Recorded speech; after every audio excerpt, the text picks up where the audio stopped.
Hello everyone, Purvanchal की आवाज़ news channel में आप सभी का स्वागत है। मैं राजेंद्र जी को बहुत बहुत धन्यवाद कहना चाहता हूं, उन्होंने इस प्लेटफॉर्म पे मुझे बोलने का मौका दिया। तो आइए हम शुरू करते हैं। घूंघट की आड़ में शूटर दादी ने सारा निशाना और बॉलीवुड तक बनाई अपनी पहचान। जहाँ 60 साल की उम्र में लोग आराम करने की सोचते हैं, वहीं पर शूटर दादी ने अपना एक नया पहचान बनाया और रूढ़िवादी परंपरा को तोड़ते हुए जीना सीखा। उनका जन्म 1 जनवरी 1932 को बागपत में हुआ था, जो कि उत्तर प्रदेश में आता है। लगभग 16 साल की उम्र में उनकी शादी जौहरी के किसान भवर सिंह से हो गई। वो अन्य गृहिणियों की तरह ही घर के सारे कामकाज करती थी। उन्होंने अपना पूरा जिंदगी झोंक दिया घर के कामकाज करने में, जैसे बर्तन धोना, कपड़े साफ करना, सभी जानवरों की देखभाल आदि जैसे सारे काम पूरी ईमानदारी के साथ करती थी। वक्त का पहिया घूमता गया और वह माँ बन गई। उन्होंने एक के बाद एक अपने सभी बच्चों की शादी कर दी। वक्त का पहिया ऐसा घुमा कि उन्हें वक्त का पता ही नहीं चला, कब बहू से दादी बन गई। उन्होंने अन्य दादियों की तरह ही अपने सभी पोते पोतियों को बहुत प्यार दिया और उन्हें किसी चीज़ की कमी नहीं होने दी। उनकी पोती को बचपन से ही निशानेबाजी में दिलचस्पी थी, लेकिन वह अकेले अभ्यास करने जाने से डरती थी।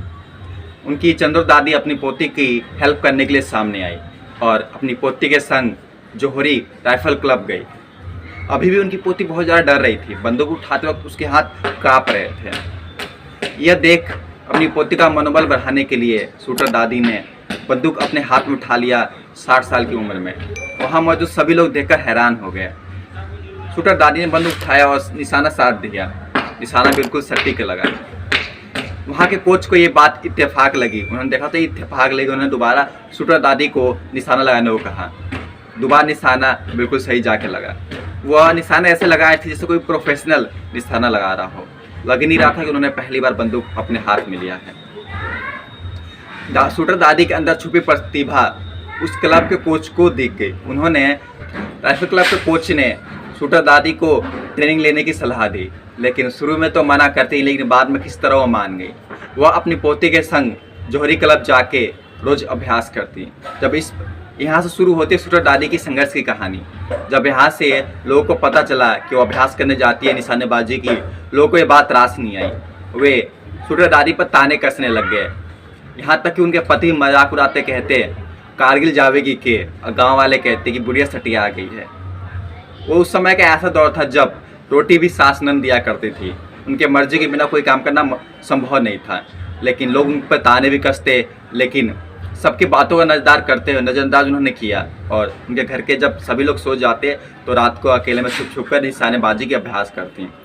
उनका मानना है, शूटर दादी का मानना है कि संशक्ति बहुत बड़ी चीज़ होती है।